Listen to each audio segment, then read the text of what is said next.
비결이라기보다도 그 예선에서 힘들었죠. 예선에서. 예, 경선할 때. 좀 의외였어요. 글쎄요, 내가 저 선거 전부터 내가 그런 이야기를 종종 언론에도 하고,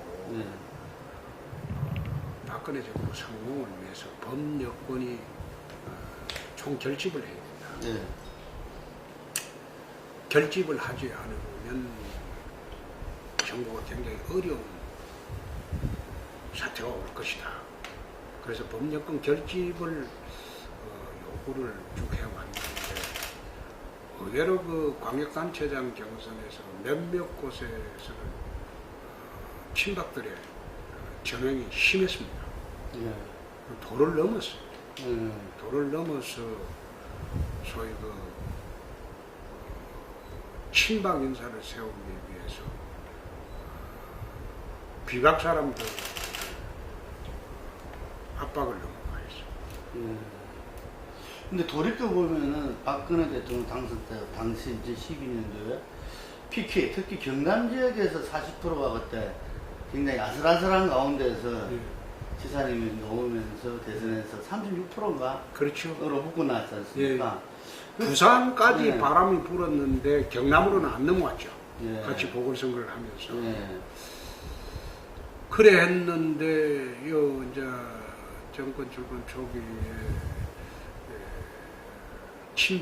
친박, 일부 친박 핵심들이 홍준표를 제거 대상에서 넣었죠. 제거 대상에서 넣어가지고, 일부 청와대 인사까지 합세를 해가지고 경선에 집중적으로 관여하는 바람에 예선 때는 좀 힘들었어요. 친박계 인사들은 박근혜 대통령이 대통령 되기 전까지 사실상 박근혜 대통령 특징이 2인자를 두지 않는 정치를 해왔기 때문에 친박에서 키울 만한 인물이 별로 많지 않아요. 비박계 사람들은 나름대로 그 자기 색깔을 갖고 각계약진을 하는 바람에 그나마 여권의 인물들이 좀 산재해 있고 좀 있고, 그러나 친박계 인사들은 박근혜 대통령 그 그늘 밑에서 있었기 때문에 자기 색깔이 없죠. 그러다 보니까 인물로서 부각되는 사람이 없습니다. 없다 보니까 서울시장 경선이나 그 다음에 당대표 선거에서 또는 광역단체장 경선에서 힘을 못 쓰는 거죠. 1년 6개월 동안 이제 저희들이 이제 도정을, 보궐선거로 도정을 인수하면 그 준비 기간이 없습니다. 그 이튿날부터 바로 업무 집행을 해야 돼요. 인수 기간이 없다는 거죠. 그렇죠. 그래서 저희들이 그 인수하자마자 제일 먼저 도정을 파악해 보니까 10년간의 적폐가 너무 심했어요. 그래서 1년 6개월 동안 경남 도정의 적폐 해소하는데 그게 이제 시간을 보냈습니다. 지금 박근혜 지금 말하는 나라 적폐에서 그 적폐라는 말은 우리는 1년 6개월 전부터 이야기를 했어요. 1년 6개월 전부터 그런 의미인 거죠. 적폐 해소를 하겠다. 그게 이제 첫째가 그 도정이 좀 부패했다. 부패. 부패 해소하는데 이제 첫째 과제를 두고, 두 번째 살림이 너무 방만해가지고 재정 건전화에 두 번째 우리가 목표를 두고, 세 번째 목표를 둔 게 경상남도가 40년 전에 박정희 대통령 시절에 1974년도 4월 1일자로 창원국가 산단하고 거제 조선 산단 그 두 개를 지정해가지고 40년을 먹고 살았는데 이 산업단지가 지금 쇠퇴를 하기 시작을 했어요. 그래서 향후 50년 동안 신성장 동력 산업을 우리가 찾지 않고는 경상남도 미래가 없습니다. 그래서 1년 6개월 동안 도정 적폐 해소하는데 역점을 두고 했다면 이제 도정이 정상화됐다고 보고 예. 그 다음에 이제 경남미래 50년 사업에 집중을 하고 있습니다. 예. 하고 있는데 그 사이에 이제 저희들이 재정 건전화 정책을 써가지고 예. 10년 만에 처음으로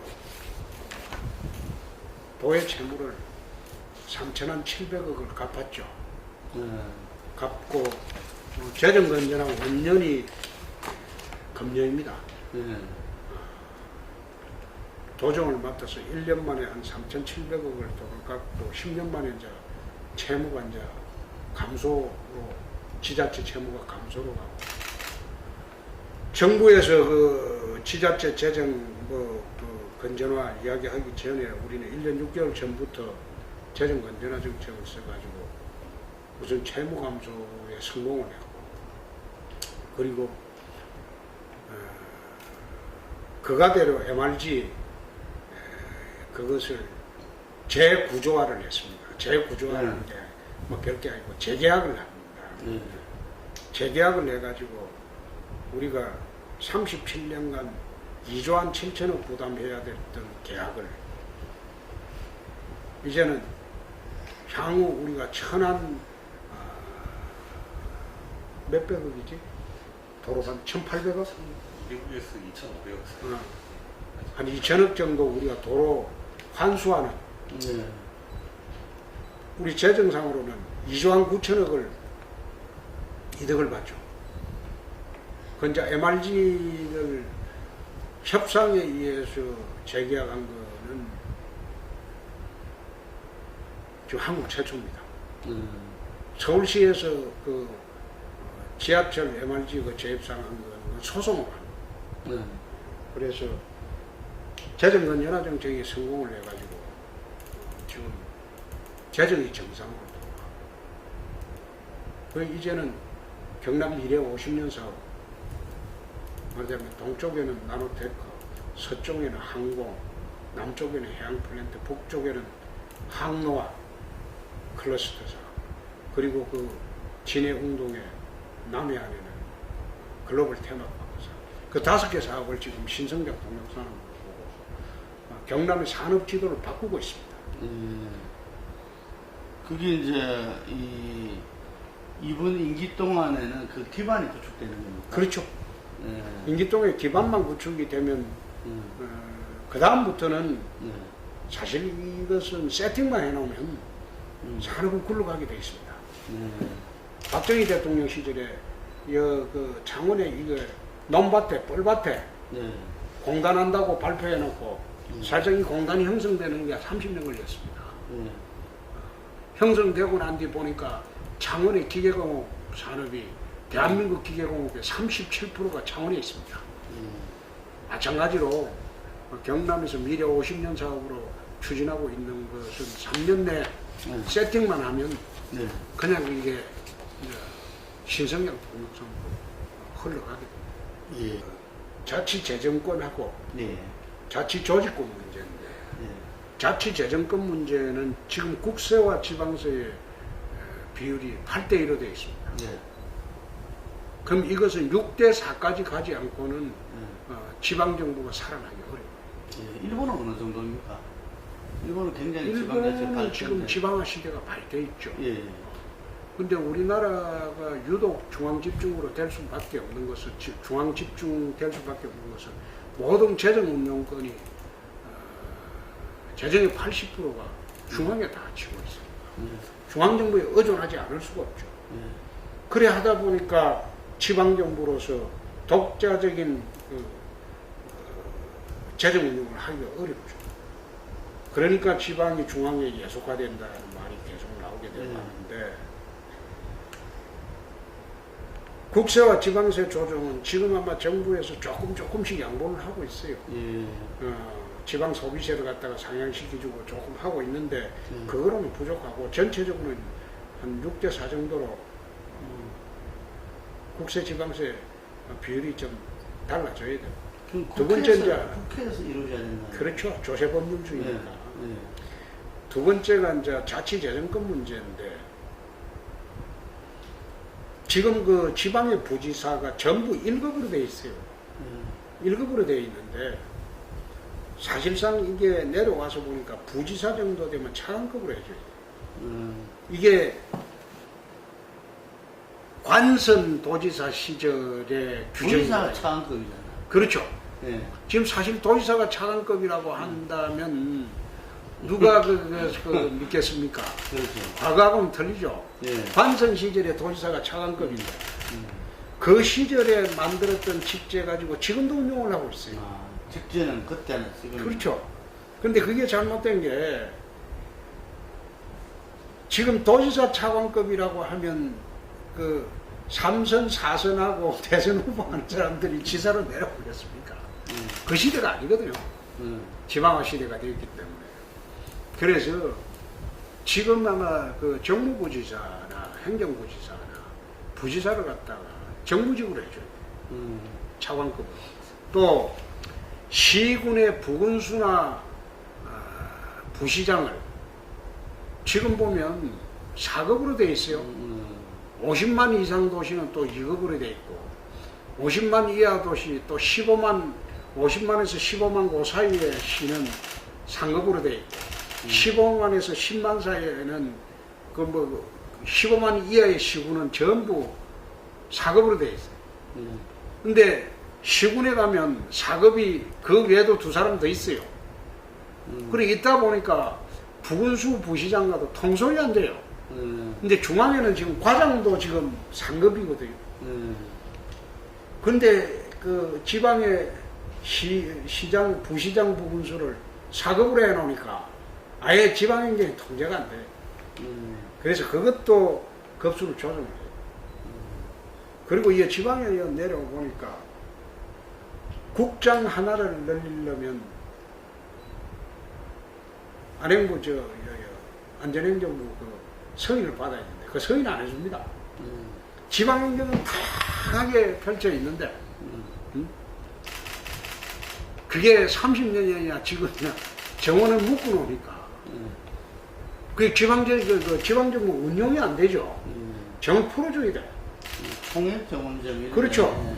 그러면 그 안에서 알아서 급수 조정하고 풀어줘야 되는데 정부에서 딱 급수를 정해놓고 대통령령으로 정해놓고 지방에서는 이게 완전히 자치 조직권이 없어요. 그러니까 이거 지방에서 만약 무슨 국장급 TF 조직을 하나 구성하려고 하면 다른 조직을 없애줘야 돼요. 그런 배당이 있어요. 그러니까 앞뒤가 안 맞는 거예요, 지방 시대. 지방 시대인데도 불구하고 지금 30년 전에 관선 시대하고 똑같이 그러니까. 정원이나 직제도 묶어놓고 재정도 묶어놓으니까 지방자치라는 게 참 하기가 어렵겠다 이런 생각이 들어요. 그분들이 이제 나서서 될 일도 아닌 게 이 정부가 생각이 바뀌어야 돼요. 정부가 생각이 바뀌어야지. 소위 지금이 지방시대라는 걸 정부가 인정을 하고 광역단체장하고 대통령을 만나는 모임들 있잖아요. 그 만나는 모임에서 그런 거를 논제로 삼아 본들 그게 받아들여지지가 않죠. 그거는 근데 오래된 이야기 아닙니까? 이 문제. 이거 오래된 얘기. 그 이번에 이제 대통령하고 내일 그리고 청와대에서 오찬회동을 하는데 거기도 보니까 일정 보니까 가서 뭐 2분 정도 이야기할 수 있을까? 막 그 정도입니다. 서부청사 신설하고 하는 것은 지난 지방선거를 통해서 그거 가지고 진조리원 재개원 우리는 불가 야권에서는 재개원하자. 또 우리 내부 경선할 때도 재개원하자고 또 우리 당내에서 주장하는 사람도 있었고. 근데 그걸 나 심판을 다 받았거든. 정책을 걸고. 선거를 통해서. 그렇죠.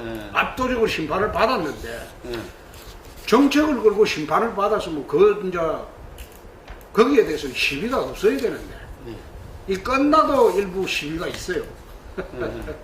그러나 그거는 뭐 큰 대세는 이게 안 된다고.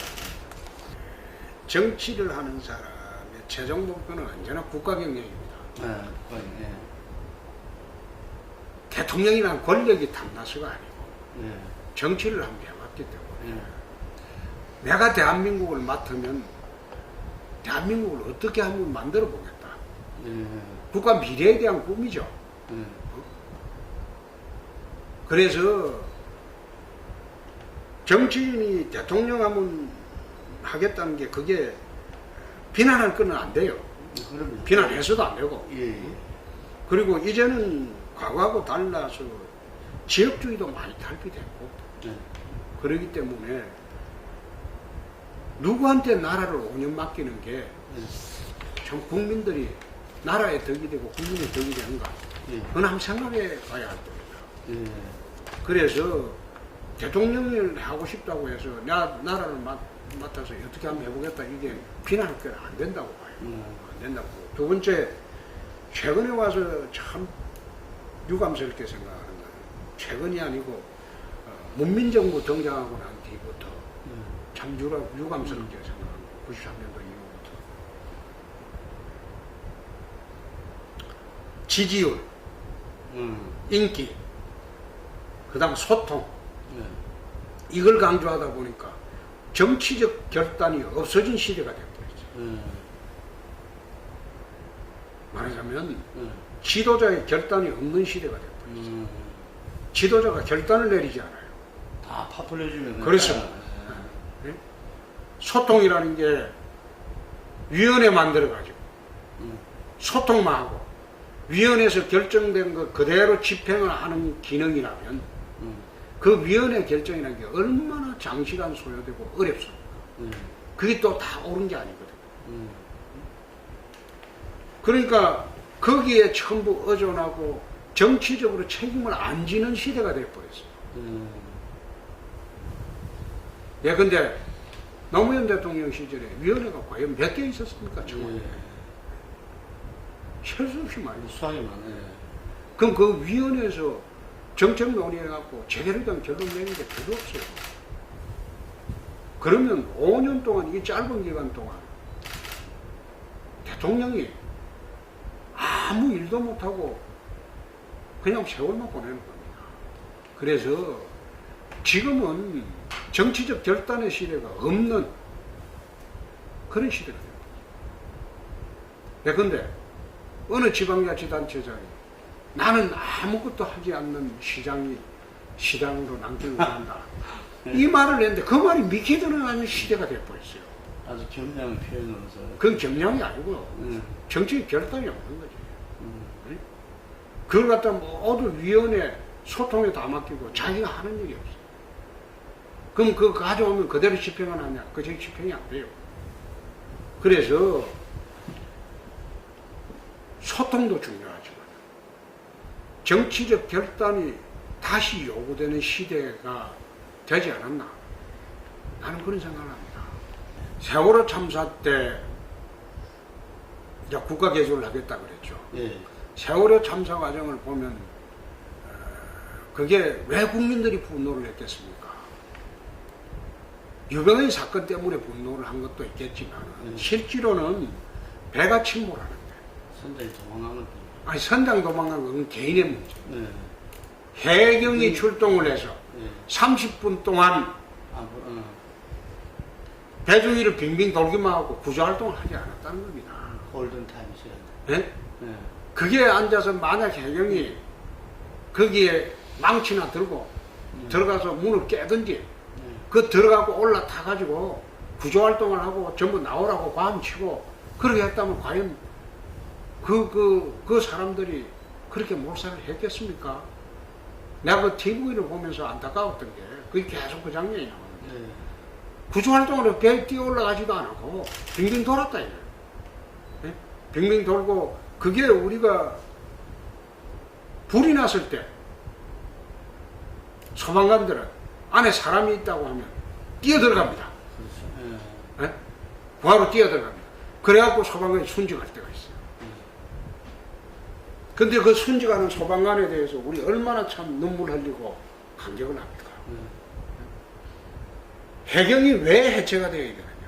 그 하나의 이유만으로 해체되는 거예요. 그 30분 동안 배가 깔아앉는 그 타임에 들어가서 사람 못 구해도 구하려고 몸부림쳤어야 돼. 그 흔적이 안 보였어. 국민들이 분노는 거기에 있습니다. 예. 나중에 그 원인을 따져보니까 이렇게 됐다, 부패한 그게 됐다. 예? 그렇게 나오는데. 그랬는데 대통령 담화문 중에서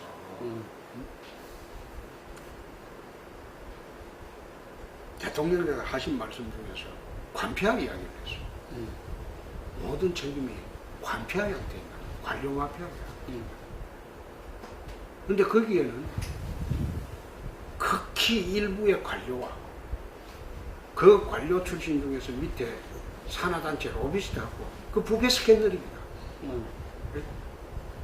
그거는 전체적으로 관료 마피아의 책임이 아니에요. 그런데 그걸 그 당시에 관피아의 잘못으로 돌리고 관피아를 척결하는 것이 국가 개선이라고 발표를 했어요. 국민들이 내가 보는데 분노는 거기서 나온 겁니다. 책임 회피라고 한 거죠. 그러니까 책임 회피라고 하는 거죠. 말하자면 이런 해경 데리고 있던 내가 참 부끄럽다. 막 그런 식으로 접근하는 게 아니고 관료 전체를 도둑으로 다 말아버렸어요. 그래 하니까 관료들도 아니 우째 우리를 전부 도둑으로 뭐냐 이런 식으로 등을 돌려. 응?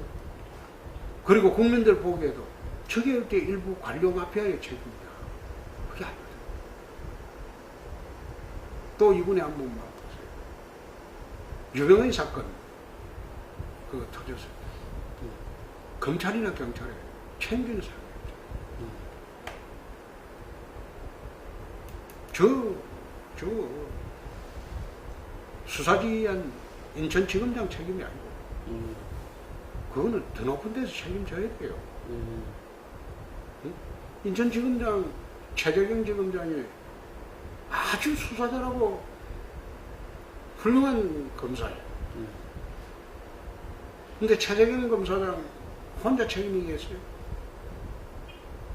그것은 소위 그 검찰의 더 높은 자리 또는 법무행정의 더 높은 자리가 책임져야 하는 것은 그것은 결과 책임이에요. 결과 책임은 정치 책임이에요. 응?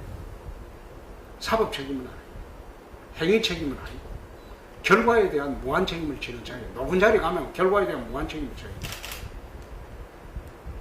유명한 사건도 내가 뭐 어떻게 이제 처리할지 모르지만 경찰, 검찰 나쁜 자리에 있는 사람들이 책임져요.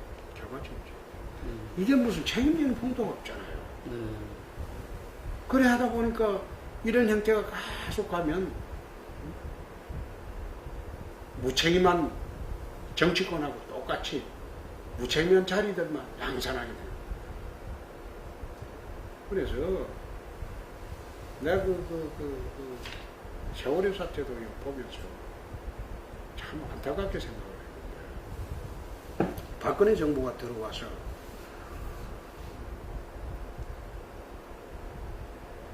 국정원 댓글 사건 때 그 대처를 잘못했습니다. 그걸 정치적으로 대처하는 일 아니에요. 사법적으로 대처를 딱 하고 정치권에서는 별개로 그거 갖고 별개로 움직였어야 되는데 그거 갖고 사법적 대처가 아니고 당대당끼리 정치적 대처가 됐어. 이게 정권과 야당과의 싸움이 붙어버렸어. 그래서 1년 허송세월 보냈어. 1년이 제일 중요한데. 그렇죠. 집권 초기에. 거기다가 집권 초기부터 부적절한 인물 등용으로 인사가 계속 망사가 되기 시작했어. 거기다가 세월호 사건이 터졌어. 정권 초기에 가장 힘을 내서 추진해야 될 국정 동력이 이미 세월호 사태 터지면서 이게 다 상실해버린 겁니다. 국정 동력이 상실했어. 그러면 국정 추동력이 있어야 되는데 추동력을 갖추려면 비상한 각오로 법 여건이 총결집을 해요. 비상합니다. 그런데 당 따로, 정부 따로, 청와대 따로, 지방정부 따로 그렇게 돼버리면 정말 일을 해야 될 3년 6개월이 걱정이 되는 겁니다. 지나간 1년 6개월 허송세를 보낸 거는 차치하고 3년 6개월이 걱정입니다. 그건 나라의 불행이에요. 그렇죠. 네. 정권의 불행이 아니고 네. 나라의 불행이에요. 그럼 어떻게 하면 내부가 총결집해서 추동력을 발휘해서 국정을 바로 세우고 뭔가 일을 해야 될까요? 나는 이 정부의 미래창조과학부 만들어 놓고 미래창조과학부가 1년 6개월 동안 뭐 했는지 모르겠어요. 뭐 하는 무슨지 내가 지금도 잘 모르겠어요. 창조경제라고 박근혜 대통령께서 말씀하셨는데 말씀하고 난 뒤에 그 집행 과정이 어떻게 되는지 지금도 내가 모르겠어요. 이명박 정부가 들어와가지고 촛불 사태 대처 못하는 바람에 제대로 대처 못했어요. 대처 못하는 바람에 5년 내내 무력한 정부가 되어버렸어요. 야당 눈치 보는 정부가 되어버렸어요. 그나마 그때는 당에 이상덕이 이재호가 있었기 때문에 당이라도 같이 갈 수 있는 구조는 됐어요. 그러나 지금은 당도 1년 6개월밖에 안 된 이 당이 친박 샀던 사람들이 뿔뿔이 흩어져 가지고 소위 박근혜 정부하고 경쟁적인 입장에 서 있는 그 집단이 돼버렸어요. 그러면 이걸 냉혹히 보고 정권을 위해서가 아니고 나라를 위해서 여권이 총결집하고 총단결할 수 있는 구조를 만들어야 되는데 지금도 그 구조를 안 만들고 못 만들고 뿔뿔이 흩어져 있잖아요. 응? 청와대 요청이 당에 몇 개 들어갑니까?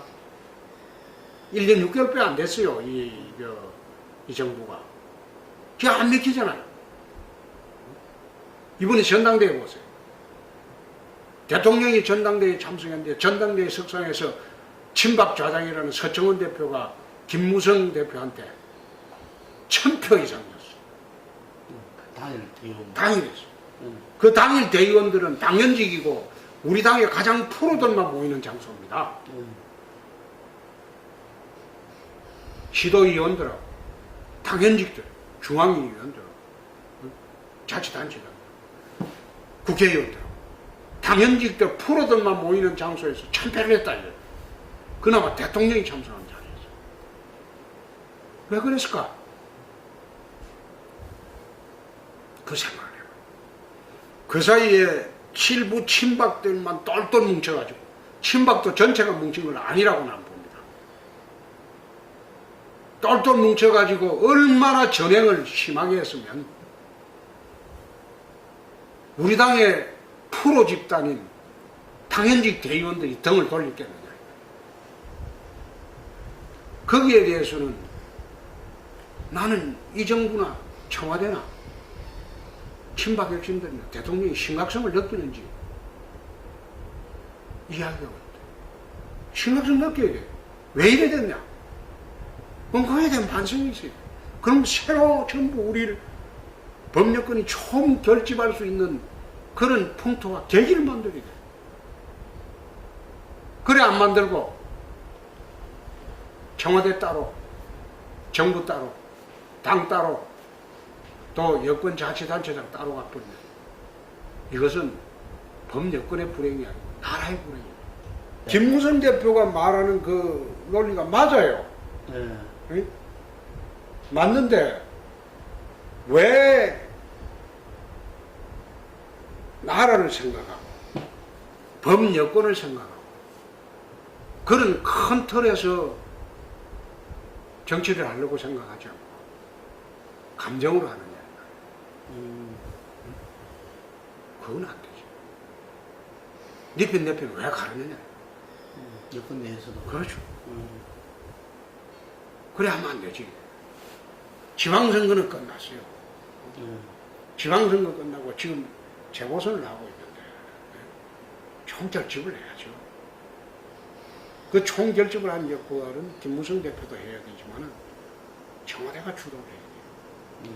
청와대가 그 주도를 하지 않고 지금도 일부 친박 인사를 기준으로 인사를 자꾸 하다 보니까 인사 참사가 계속 나지 않습니까? 근데 이게 박근혜 정부 출범하고 난 뒤에 지금 정책에 대한 평가는 없죠. 정책을 한 게 있어야 평가가 있지. 예, 예. 그렇잖아요. 예. 정책에 대한 평가는 없고 주로 보면 국정원 댓글이나 그 다음에 인사 참사 네. 말하자면 인사에 대한 평가죠. 예. 1년 6개월 동안. 그게 지금이라도 늦지 않았기 때문에 정책에 대한 평가를 받을 수 있도록 일을 해야 돼요. 그래서 최근에 대통령도 그렇고 우리 최경환 장관도 경제 살리기에 올인하는 건 나는 참 모습 좋다고 봅니다. 예. 무엇보다도 지금 제일 중요한 거는 경제 살리기에 올인해요. 나는 그 대통령께서나 최경환 장관이 최근에 경제 살리기에 몰입하는 거 참 좋은 모습이에요. 자연재난하고 사회적 재난하고 통합해서 관리를 하죠. 예. 그래서 이번에 안전총괄과를 만들어서 거기에 총괄하도록 이제 지금 일원화 시켜놨습니다. 지금 그 유니버설 스튜디오하고 뭐 파라마운트, MGM 전부 한국에 진출하려고 하다가 실패한 것이 가장 큰 원인이 지대입니다. 지가. 땅값. 예. 땅값. 예. 근데 뭐 수원 화성 같은 경우에 이제 5, 6천억을 땅값으로 내놓고 시작을 해야 되니까 하려고 하지 않죠. 예. 그러나 우리 진해 웅동은 경제자유구역 내에 있는 외국인 투자지역이 되면 경제자유구역 외국인 투자지역이 되면 이 이제 30년, 50년 이상 장기 그 임대가 가능합니다. 아, 여기 처음에 5,6천원 내놓을 필요가 없네요. 그렇죠. 예. 초기 투자가 필요 없죠. 그리고 임대료가 아주 파격적으로 저렴하게 해줄 수 있습니다. 예. 또 무상임대도 가능합니다. 예. 그래서 팍스월드 코리아를 만들자고 제안을 할 때 그 사람들이 그거 다 알아보고 다른 데는 왜 실패했나 그거 다 검토를 해봤죠. 그래서 좀 의기투합해서 추진하고 있습니다. 뭐 관광객이 조성만 되면은 연간 1,000만 명 이상이 올 수 있다고. 나는 그게요. 네. 대한민국에 지금 그 우리나라 사람들이 놀러 갈 때가 에버랜드뿐입니다. 예, 예. 그렇죠? 예. 그렇잖아요. 예. 삼성 에버랜드밖에 없어요. 예, 예. 테마파크라고 할 수 있는 거는. 예. 근데 팍스사의 영화사 만든 지가 그 사람들 거의 100년 가까이 됩니다. 거의 100년 동안 자기들 찍은 영화가 그 명화만 하더라도 수백 편입니다. 그 영화를 이용한 테마파크 시설을 만들면요. 에버랜드하고는 비교가 안 되는 시설이 되겠죠. 그럼 대한민국 국민들이 한 5분의 1은 1년마다 오지 않겠어요? 그리고 중국인들이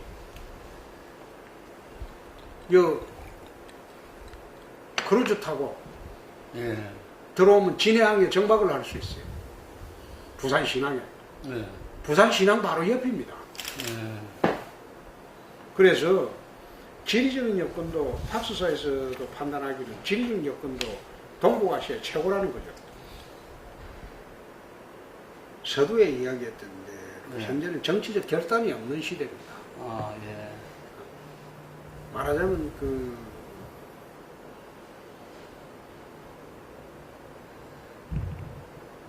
소통을 워낙 중시하다 보니까 정치적 결단이 없는 시대가 되어버렸어요. 그런 시대가 되다 보니까 무책임한 시대가 되어버렸어요. 작은 정책이라도 자기 이름을 내걸고 책임지는 그런 시대가 지금은 아닙니다. 자기 이름을 걸고 책임지는 시대가 아니고 많은 사람 모아놔놓고 위원회에 주제를 던지고 위원회에 오는 결론에 따라서 집행하는 시대가 지금 돼버렸거든요. 그럼 책임이 없죠. 그리고 그것이 욕을 덜 먹죠. 네. 욕먹는 걸 겁내는 시대가 돼요. 나는 대한민국처럼 이 단임제 대통령인데 네. 다시 재선에 나올 것도 아닌데 이 단임제 대통령한테 뭔 여론조사를 국정지지도 조사를 매일 합니까? 그게 무슨 의미가 있어요? 대통령 국정지지도가 올라갔다 내려갔다 이게 무슨 의미가 있냐요? 그 국정지지도가 내려가면 일 못하고 국정지지도 올라간다고 해서 일이 자동적으로 됩니까? 나는 단임제 대통령은 시지도에 연연해서는 안 된다고. 5년이라면 어떻게 보면 나라를 운영해서 설계하고 운영하기는 아주 짧은 세월이에요. 8년도 아니고 5년이라면. 그러면 그 짧은 기간 중에서 대통령이 되던 당시에 5년의 마스터 플랜을 머릿속에 그려야 돼. 첫 해는 몰라. 두 번째 몰라. 세 번째 몰라. 4년 차에 몰라. 언제 퇴임 준비를 어떻게 하고. 대통령 되면서 그거는 5년에 대한 국정 마스터 플랜을 머릿속에 그리고 있어요. 그래야 대한민국을 내가 나갈 때는 대한민국 국민들한테 대통령으로서 뭘 하고 나갔다. 그게 남아있어요. 그냥 선거가 너무 치열해서 그걸 준비할 시간이 없었다고. 아니요. 선거 끝나고 2달이 있잖아요. 예, 그때 하셔야 된다. 그때 했어요. 선거 끝나고 2달 동안 나는 대통령께서 취임하기 전에 강요들 그거 인사청문회 다 거쳐야 됩니다. 취임하기 전에 아마 그 인사청문회법도 미리 할 수 있게 돼 있을걸요. 그 총리를 미리 그 해야 될 겁니다. 총리를 미리 하고. 발표를 하고 네. 총리 인사청문회를 그 취임 전에 하는 것도 가능할 겁니다. 예, 하나 더 있습니다. 지금 난 내 기억에는 인사청문회가 그 취임 전에 할 수 있는 거로 돼 있을 겁니다. 그럼 그래 해가지고 대통령 취임식과 동시에 일주일 내에 강요들이 착 짜여져 가지고 그 다음에 일을 하러 들어가야지. 새 정부에서. 그런데 그 우리나라로 보면 4월까지 인사청문회 한다고 난리거든요. 중간에 낙마하고 또 임명하고 또 낙마하고 또 임명하고. 그러니까 이게 정권이 출범하고 난 뒤에 5월까지는 석 달은 거의 보면 강요들 인선하는데 거기만 정신 팔리고 거기서 힘 빼뿌리기 시작하면 그 다음부터는 더 힘들어지거든. 그래서 이 시대의 리더십이라고 보면 나는 정치적 결단력이라고 봅니다. 결단력이 있는 지도자가 다시금 필요한 시대가 오리라고 봅니다. 경제가 지금 굉장히 어렵습니다. 경제가 어려운데 지금 박근혜 정부가 총력을 다해서 경제 살리기에 올인하고 있기 때문에 국민 여러분들, 경상도 국민 여러분들도 우리 모두 힘을 합쳐서 경제 살리기에 올인할 시점이라고 전부 힘을 합쳤으면 참 좋겠습니다. 고맙습니다.